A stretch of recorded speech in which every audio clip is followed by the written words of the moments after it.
Oh man, do we have an interesting video today. Now, I know not too long ago I talked about how big of a bust Jesperi Kotkaniemi is. And look, I know KK's got a lot of fans, even now with Montreal. But look, you can't deny the facts. He's a huge bust. And yes, he's only 21 and this and that. He's still young. He's developing. No, at third overall, by now, 3 full years in the NHL. I'm sorry, KK, you got to show me more than you have. But now I want to compare the 2012 third overall pick to the 2018 third overall pick selected by the same person, both looked at to be the number one center of the future, and both fell flat on their face. I'm talking about Alex Galchenyuk and Jesperi Kotkaniemi. Now, of course, two guys who you can look at and you can say, look, Galchenyuk's had an entire career to prove that he's good, and he had a good season in 2015-16 where he scored 30 goals, and KK's still young. He can have a season like that in the future. Look, I understand that, but these guys have been given ample amount of time in the league or not. And I know Bergevin mishandled KK so badly by throwing him right to the Wolves in the NHL right away. But look, Galchenyuk was kind of rushed as well, if you look at it. So I think that this is a pretty fair comparison, even though Galch has had way more time in the league than KK has. So what we're going to do now is we're going to compare both players' first 4 years in the National Hockey League. So if we look at Alex Galchenyuk, his first 4 years, look, I mean, the numbers are somewhat similar to KK's, which I'll show up in a minute here, but in that fourth season, that's when Galch, in 82 games, 30 goals, 26 assists for 56 points. And it's different because for Jesperi Kotkaniemi, his fourth year in the NHL, he's playing on a different team. He's playing on the Carolina Hurricanes, which is a great, great team. When you got guys like Aho, like Svechnikov, I mean, he had a chance to play with some good players and show that he can produce at the NHL level. But in 66 games, 12 goals, 17 assists for 29 points, disappointing. And if we look at both rookie seasons now, Galchenyuk in his rookie season, it was the lockout-shortened year. In 48 games, he got 27 points. Now, I know people were looking at that. They were saying, I kind of wish he would have shown a bit more, but it's a good start for Galchenyuk. When you look at Kotkaniemi, in 79 games, he had 34 points. Again, same type of thing. Oh, he's only 18. He's so young. He's the youngest player in the NHL for a long period of time. The first player born in the 2000s to score a goal. So it's promising for both of them.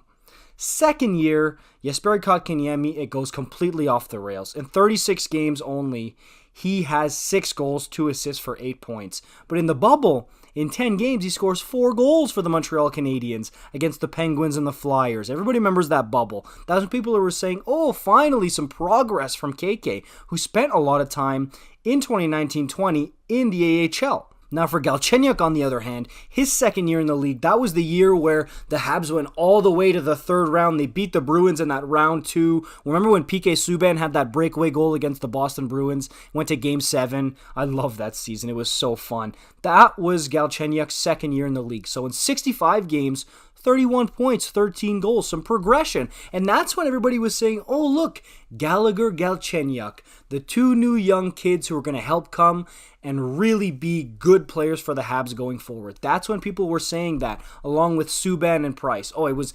Galchenyuk, Gallagher, Subban, Price. That was the future and the present of the Montreal Canadiens. And then in the playoffs, he only plays 5 games. He gets 2 goals and 1 assist, 3 points in those 5 games. As a young kid for Galchenyuk, there's a lot of promise, a lot of hype, and a lot of hope for Alex Galchenyuk after that season, truly. Now, here's where things get a little bit different now. In the third year of his NHL career, 2020-21, that's when KK disappointed. 56 games played the full season, 5 goals and 20 points.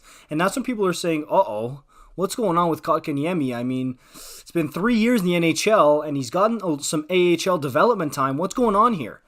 But then, in the bubble, in 19 games, 5 goals, 3 assists for 8 points, it was a solid performance. There were a couple healthy scratches in there that KK was not happy about. Everybody remembers the 4. Remember when he points the 4 up to Bergevin in the press box? But a decent playoff run, and it showed some hope. But still, this is when people are starting to say, uh-oh, KK's worrying me a little bit. Is he a bust? What's going on here? Whereas Galchenyuk in 14-15, 80 games, 20 goals, 46 points. He had a good showing. But in the playoffs, 12 games, only 1 goal and 3 assists for 4 points. That was a bit disappointing. So a lot different because people were starting to see Galchenyuk because, okay, he's developing. He's getting better and better. He could still end up being a very good player here. Whereas KK, the worry starts to set in. And then, of course, we get the whole offer sheet debacle with Jesperi Kotkaniemi. And then Habs fans are just like, fine, have him. He's a bust. And look, I really don't see KK's career turning into anything special. I think he's going to be a career third liner. I really, really do. I think that's just what Jesperi Kotkaniemi is. When you look at his skill set, when you look at his foot speed, which is not very good, his hockey sense, he doesn't have an amazing shot. Okay, his passing ability and his offensive IQ isn't spectacular. It's not what a third overall should be. I think KK's like a third liner. And then Galchenyuk, he has that star season in 15-16 that we already talked about. And after that, it was up and down. Okay, if you look at 17-18 for Galch, 51 points, that's pretty good. He got 44 the year before. Like, he hovers around 40 to 50 points. So we'll see what KK can do in that respect. But at this point, Galchenyuk's looked at as just a good player. And then in 2019-20, it goes completely off the rails. Because in the year before, when he was traded to Arizona for Max Domi, he had a decent season, 19 goals at 41 points. But then that's when he started, becoming a traveling circus. Arizona, Pittsburgh, Minnesota, Ottawa, Toronto, and then back to Arizona now. And now he's really just a depth player because he had some awful seasons in there. And everybody remembers last year in the playoffs when he was with Toronto, that terrible giveaway. He caused one of the game-winning goals to let the Habs back in the series, which was just rich with irony here for Alex Galchenyuk. But he just never could maintain that really superstar ability or even just solid producer ability that he had at one point with Montreal, even with Arizona. And he went to a lot of places where coaches would give him opportunities and think like, oh man, you put Galchenyuk with Crosby or Malkin in Pittsburgh, he will score, okay? You put him there, he will produce finally some great players, and he just never did. And he never really earned it. Even in Minnesota, there was some good players there for him to play with, and he couldn't find his footing, really. In Ottawa, he only played 8 games. And in Toronto, I guess they were hoping that he could play with either Matthews or Tavares and help round out that top 6, but it just never really clicked that well. And then in Arizona, those years, make with those what you will. But Galchenyuk, it just never quite worked out for him. And he never really became that cornerstone piece for the Montreal Canadiens that they were hoping he would be. But he had some decent years of production for the Habs. So to me, who's the bigger bust? It's clear.